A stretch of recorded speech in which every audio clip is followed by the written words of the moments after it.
Bonjour. Alors cette semaine je vais faire une vidéo pour sujet je ne suis pas Charlie.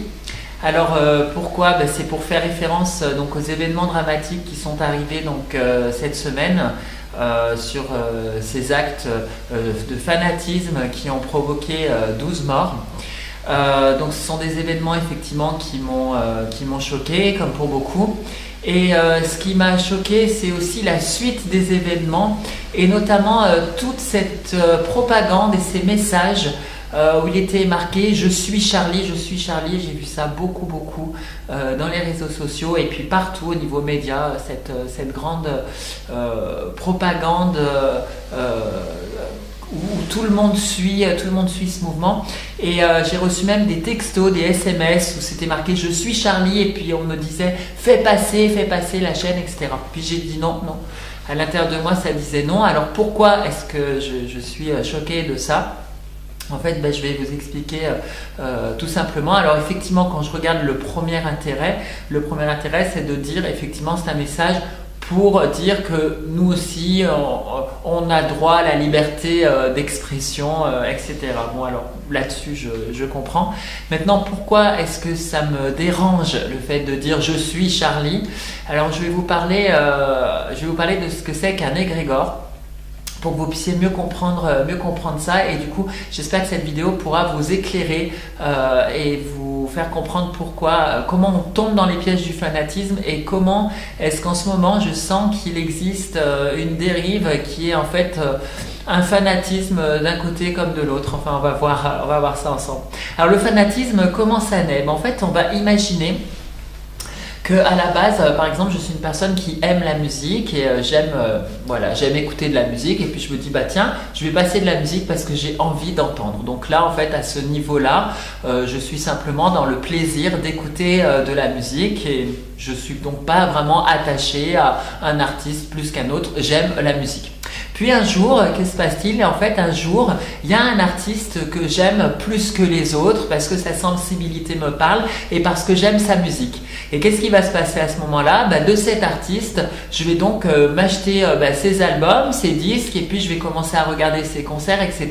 Et je vais dire, je préfère cet artiste, j'ai une préférence vraiment pour cet artiste parce que cet artiste a une sensibilité que j'aime énormément. Et là, à ce niveau-là, c'est toujours pareil, c'est une histoire de préférence, une histoire de goût. Et jusqu'à maintenant, jusqu'ici, il n'y a pas vraiment de problème à ça. Ensuite, il y a un niveau plus grand qui arrive, c'est le niveau de l'identification. Et l'identification, qu'est-ce que c'est? C'est que je commence à aimer tellement cet artiste que je commence par m'identifier à lui. Et si je commence à m'identifier à lui, ça veut dire que je vais commencer à regarder sa vie, à regarder comment il s'habille, à regarder comment il se comporte, à vouloir imiter cet artiste et vraiment à m'identifier, c'est-à-dire que cet artiste fait partie intégrante de ma vie, mais en plus de ça, de qui je suis. Donc là, on commence à rentrer dans une forme de dérive. Et ensuite, qu'est-ce qui va se passer? Il va y avoir donc un fanatisme, la dérive encore au-delà par rapport à cet artiste. Et non seulement je m'identifie à cet artiste, mais en plus de ça, j'exclus tous les autres artistes et je n'écoute plus rien d'autre et je n'écoute plus que cet artiste-là. Alors, qu'est-ce qui se passe? Quand j'en suis au premier niveau, au niveau de la musique, comme je vous parlais, en fait, si j'aime la musique et qu'on critique un artiste ou qu'on émet des opinions, des caricatures sur un artiste, ça ne me touche pas parce que je ne suis pas attachée. Je ne fais donc pas partie d'un égrégore identitaire. Ensuite, si je choisis un artiste par préférence et puis que je vois que les médias en parlent mal ou qu'il y a des gens qui n'aiment pas, je vais dire, c'est leur point de vue, tiens, je vais m'intéresser, comment ça se fait qu'ils n'aiment pas cet artiste, qu'est-ce qui se passe pour eux, et je vais donc m'y intéresser, mais ça ne va pas me toucher personnellement. Mais à partir du moment où je commence à grimper dans le niveau de l'identité et où je commence à m'identifier à l'artiste en question, dès qu'il y a des amis, des proches ou des articles de presse que je vais lire qui vont attaquer cet artiste, tout de suite je vais rentrer dans la guerre. Pourquoi je vais rentrer dans la guerre? Parce que je commence à appartenir à un égrégore énergétique où j'ai nourri par mon identification et mon identité le poids que j'accordais à cet artiste. Ce qui veut dire que quand on touche à cet artiste, c'est comme si on me touchait moi personnellement. Donc, qu'est-ce que je fais? Je vais chercher à défendre cet artiste. Et qu'est-ce qui se passe quand je commence à défendre? mais que j'attaque ou que je défende, je joue le jeu de la guerre, je rentre dans la guerre. Et si je deviens fanatique complètement et puis que j'écoute plus personne d'autre, plus aucun artiste, et que cet artiste fait partie de toute ma vie, ben le jour où je rencontre des gens qui ne l'aiment pas ou le critiquent, je peux vraiment me fâcher contre eux, voire devenir violent parce que ça va générer au niveau émotionnel des excès. Donc qu'est-ce qui se passe là au niveau artistique et dans ce qu'on voit là au niveau du fanatisme? Ben, on voit qu'en fait, à un moment donné, je suis rentrée dans ce cas de figure, dans un égrégore énergétique. Et cet égrégore énergétique, c'est une forme d'énergie sans âme qui a une emprise sur moi par le pouvoir personnel que j'ai donné à cette énergie. Et des égrégores, on en est plein, on a des égrégores artistiques, on a des égrégores concernant des nationalités, des pays, concernant des opinions politiques, concernant des modes de vie, concernant des spiritualités. Donc qu'est-ce qui se passe en fait? Qu'est-ce qui se passe quand il y a des attentats islamistes terroristes? C'est tout simplement des personnes qui font partie d'égrégores énergétiques et qui sont prêts à tuer pour une cause religieuse et spirituelle. Mais qu'est-ce que cet événement nous montre? En fait, cet événement, il nous montre que c'est un reflet de nous-mêmes, amplifié, mais un reflet de qui nous sommes, parce qu'on est tous des fanatiques. On est tous des fanatiques parce qu'il suffit, par exemple, que vous soyez homosexuel et que on vous dise « Ah, mais comment ça se fait que tu n'aimes pas les femmes ?» ou « Comment ça se fait que tu es maniéré ?» etc. Il suffit que vous soyez végétarien pour qu'on vous dise « Ah, mais tu risques de manquer de protéines, mais tu es complètement fou » etc. Il suffit que vous dites « Je ne crois pas, par exemple… » au système politique qui est un système de pouvoir pour qu'on vous dise « Ah mais ça y est, toi t'es un anarchiste, t'es complètement dangereux, etc. » Il suffit que vous ne croyez pas à la famille, que vous dites pour moi ça serait un esclavagisme total d'avoir des enfants pour que les personnes qui en ont se sentent tout de suite menacées par vos propos et que ce soit elles qui vous attaquent et qui vous agressent en se mettant très en colère contre vos opinions. Donc vous voyez, en fait, qu'est-ce qui se passe? C'est qu'en fait, des égrégores énergétiques, mais en fait on en a tous, on est tous des fanatiques. Alors, qu'est-ce que cet événement qu'on vit en fait ces temps-ci, qu'est-ce que ça nous montre? Ça nous montre le fanatisme. Donc c'est un miroir grossissant de quoi? De qui nous sommes comme individus. Alors quand je vois ça, ça ne me fait pas envie d'être fanatique. Et qu'est-ce que c'est? Ça ne me fait pas envie d'appartenir à un égrégore. Donc quand je vois des personnes qui écrivent « Je suis Charlie », qu'est-ce qui se passe? C'est une identification personnelle en tant que Français de ce qui s'est passé à Paris.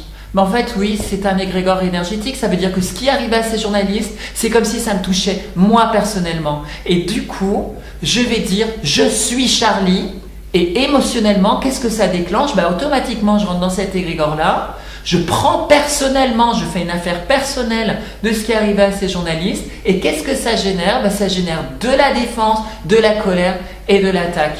Donc en fait, on joue le jeu de qui là quand on fait ça? En fait, on joue le jeu de la guerre, on joue le jeu de l'ego, on joue le jeu de l'égrégore. Et l'ego et l'égrégore nourrit toujours la guerre. On va imaginer… pour vous parler, vous donner plus que vous puissiez vraiment comprendre que les égrégores énergétiques ont vraiment une emprise sur nous dans la réalité matérielle, on va imaginer que l'événement soit arrivé par exemple au Pakistan ou j'en sais rien en Australie, à l'autre bout de la Terre. Bon, on se dirait c'est dramatique, il y a des morts, c'est vrai, c'est triste. Mais en fait, on ne se sentirait pas concerné plus que ça. Pourquoi? On se sentirait un petit peu concerné parce que ça ferait partie de l'égrégore être humain, alors qu'à côté de ça, il y a des millions d'animaux qui meurent tous les jours dans les abattoirs, mais ça pose de problème à pas grand monde apparemment, puisqu'il y a encore beaucoup de gens qui mangent de la viande. Mais non, ça ne nous touche pas, parce que comme c'est des animaux, en fait, on ne fait pas partie du même égrégore qu'eux. Bon, par contre, si à l'autre bout de la Terre, on touche à des êtres humains, oui, là, du coup, ça nous touche, parce que c'est des êtres humains. Maintenant, imaginons que l'événement se rapproche, et qu'il y a des attentats terroristes en Europe. Là, vous allez dire, ça me bouleverse. Oui, pourquoi? Parce que je suis identifié à l'égrégore européen. Donc j'ai commencé à donner plus d'énergie à ça. Et là, qu'est-ce qui se passe? Ça arrive en France. Oh mon Dieu, ça arrive en France, il y a eu 10 morts, alors que des morts, il y en a des centaines tous les jours dans tous les pays du monde, et on n'y accorde pas plus d'importance que ça. Donc qu'est-ce qui se passe? Pourquoi est-ce qu'on est beaucoup plus choqué par cet événement que par le reste? Parce qu'on vient de toucher l'égrégore français auquel je me suis identifié d'un point de vue spirituel. Et qu'est-ce qui se passe? J'imagine, moi j'habite à Lyon, donc je suis touchée effectivement, parce que voilà, malgré moi, je sens vraiment cette énergie, cet égrégore qui existe et qui est là.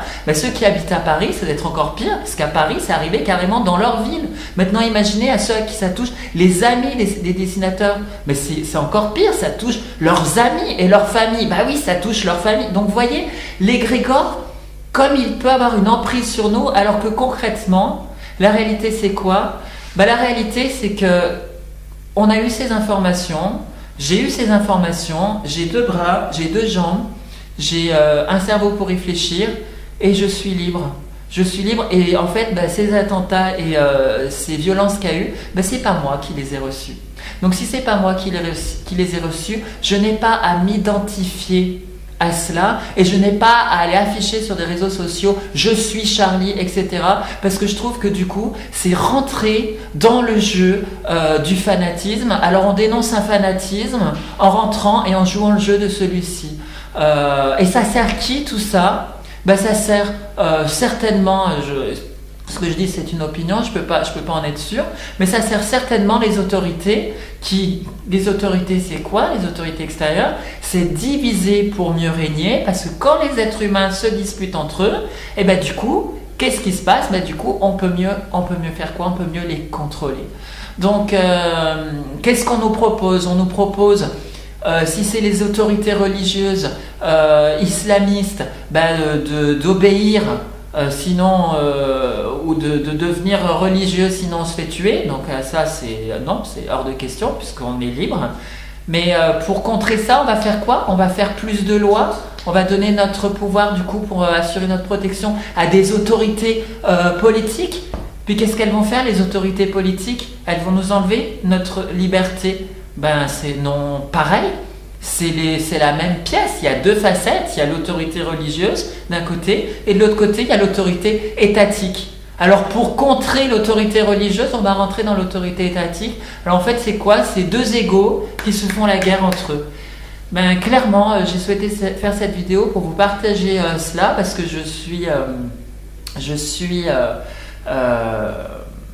je vois ça en fait, je vois ça et ça me désole de voir que y a beaucoup de personnes qui, une fois qu'elles sont prises dans l'émotionnel, dans l'égrégore et dans la peur, en fait alimentent complètement le jeu de la guerre. Donc moi j'ai choisi de ne pas l'alimenter. Je ne suis pas Charlie, je suis Beltane actuellement, mais je peux changer de nom demain. À vrai dire, je ne sais pas vraiment qui je suis.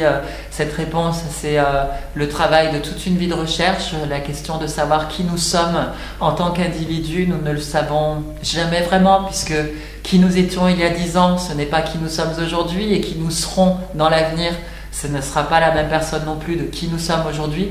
Donc c'est une histoire de... Toutes ces histoires d'identité sont des histoires d'attachement. Alors à partir du moment où elles peuvent nous donner une direction dans la vie, qu'elles peuvent nous donner des choix, des préférences et donner du piment, pourquoi pas, mais à partir du moment où on commence à s'attacher à des histoires d'identité, on rentre dans des jeux spirituels démoniaques, on peut dire ça comme ça, et qui se nourrissent complètement des vibrations humaines et qui nous enferment dans la matrice humaine de cette manière. Voilà, j'en profite pour dire que j'observe aussi une autre chose, il y a vraiment 2 poids 2 mesures.